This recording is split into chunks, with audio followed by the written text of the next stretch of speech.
موت کی 6 علامتیں جو اس کے قریب ہونے کی نشانی ہیں۔ موت کے 6 مراحل ہوتے ہیں۔ پہلا مرحلہ یوم الموت کہلاتا ہے۔ یہ وہ دن ہے جب انسان کی زندگی کا اختتام ہو جاتا ہے۔ اس دن اللہ تعالیٰ فرشتوں کو حکم دیتا ہے کہ وہ زمین پر جائیں اور انسان کی روح قبض کریں تاکہ اسے اپنے رب سے ملاقات کے لیے تیار کیا جا سکے۔ بدقسمتی سے کوئی بھی اس دن کے بارے میں کچھ نہیں جانتا، اور جب وہ دن آتا ہے انسان کو یہ بھی احساس نہیں ہوتا کہ یہ اس کی موت کا دن ہے۔ تاہم انسان اپنے جسم میں تبدیلیاں محسوس کرتا ہے۔ مثلاً مومن کے دل کو اس دن خوشی اور سکون ملتا ہے، جبکہ برے اعمال کرنے والے کو سینے اور دل میں دباؤ محسوس ہوتا ہے۔ اس مرحلے پر شیاطین اور جنات فرشتوں کے نزول کو دیکھتے ہیں، لیکن انسان انہیں نہیں دیکھ سکتا۔ قرآن کریم میں اس مرحلے کا ذکر یوں کیا گیا ہے: اور اس دن سے ڈرو جس دن تم اللہ کی طرف لوٹائے جاؤ گے، پھر ہر جان کو اس کے کیے کا پورا بدلہ دیا جائے گا۔ دوسرا مرحلہ روح کا بتدریجی طور پر نکلنا۔ یہ مرحلہ پاؤں کے تلووں سے شروع ہوتا ہے۔ روح آہستہ آہستہ اوپر کی طرف بڑھتی ہے، ٹانگوں، گھٹنوں، پیٹ، ناف اور سینے سے گزرتی ہے یہاں تک کہ وہ ایک مقام پر پہنچتی ہے جسے ترقی کہا جاتا ہے۔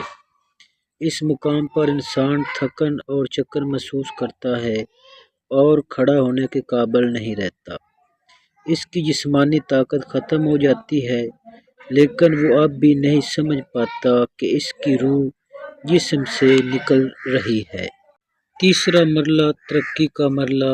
قرآن کریم میں اس کا ذکر یوں آیا ہے: ہرگز نہیں، جب روح حلق تک پہنچ جائے گی اور کہا جائے گا کون جھاڑ پھونک کرے گا، اور وہ سمجھے گا کہ یہ جدائی کا وقت ہے، اور ایک پنڈلی دوسری پنڈلی سے لپٹ جائے گی۔ ترقی حلق کے نیچے کے 2 ہڈیوں کو کہا جاتا ہے جو کندھوں تک پھیلتی ہیں۔ وکیل من رازق کا مطلب ہے کہ کون روح کو لے کر جائے گا۔ یہ وہ وقت ہوتا ہے جب لوگ ڈاکٹر یا ایمبولینس بلانے یا قرآن پڑھنے کی بات کرتے ہیں، لیکن انسان ابھی بھی زندگی کی امید رکھتا ہے، اور اس کا مطلب ہے کہ انسان کو موت کے قریب ہونے کا احساس ہوتا ہے، لیکن وہ اب بھی بقا کی کوشش کرتا ہے، یعنی روح کے نکلنے کا عمل مکمل ہو چکا ہے اور جسم کے نچلے حصے بے جان ہو چکے ہیں۔ چوتھا مرحلہ حلقوم کا مرحلہ ہے۔ یہ موت کا آخری مرحلہ ہے جو انسان کے لیے انتہائی مشکل ہوتا ہے، کیونکہ اس کے سامنے پردے ہٹ جاتے ہیں اور وہ اپنے ارد گرد موجود فرشتوں کو دیکھتا ہے۔ یہاں سے انسان آخرت کو دیکھنا شروع کرتا ہے۔ ہم نے تمہاری آنکھوں سے پردہ ہٹا دیا، آج تمہاری نظر تیز ہے۔ قرآن میں اللہ تعالیٰ فرماتا ہے: پھر کیوں نہیں، جب روح حلق تک پہنچ جائے اور تم اس وقت دیکھ رہے ہو اور ہم تم سے زیادہ قریب ہیں لیکن تم دیکھ نہیں سکتے۔ یہ وہ وقت ہے جب انسان اللہ کی رحمت یا غضب دیکھتا ہے۔ وہ اپنی زندگی کے اعمال کو اپنی نظروں کے سامنے گزرتا ہوا دیکھتا ہے، اور شیطان اسے گمراہ کرنے کی آخری کوشش کرتا ہے۔ قرآن کہتا ہے: اور کہو اے میرے رب، میں شیطان کے وسوسوں سے تیری پناہ مانگتا ہوں، اور اس سے بھی کہ وہ میرے پاس آئیں۔ چھٹا اور آخری مرحلہ۔ یہ مرحلہ وہ ہے جب انسان کی روح مکمل طور پر جسم سے نکل جاتی ہے۔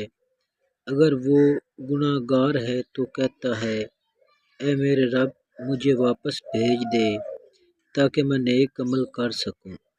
لیکن اللہ فرماتا ہے ہرگز نہیں، یہ صرف ایک بات ہے جو وہ کہہ رہا ہے، اور ان کے پیچھے ایک پردہ ہے قیامت کے دن تک۔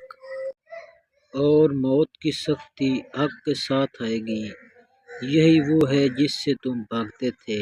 سورہ کاف۔ یہاں مومن کے لیے جنت کی بشارت ہے، جبکہ گناہ گار کے لیے عذاب کی وعید۔ ایک مفسر سے پوچھا گیا کہ لوگ موت سے کیوں ڈرتے ہیں؟ انہوں نے جواب دیا، کیونکہ تم نے دنیا کو آباد کیا اور آخرت کو برباد کیا۔ میرے چینل کو پروموٹ کریں تاکہ آپ کے لیے اچھی اسلامی ویڈیو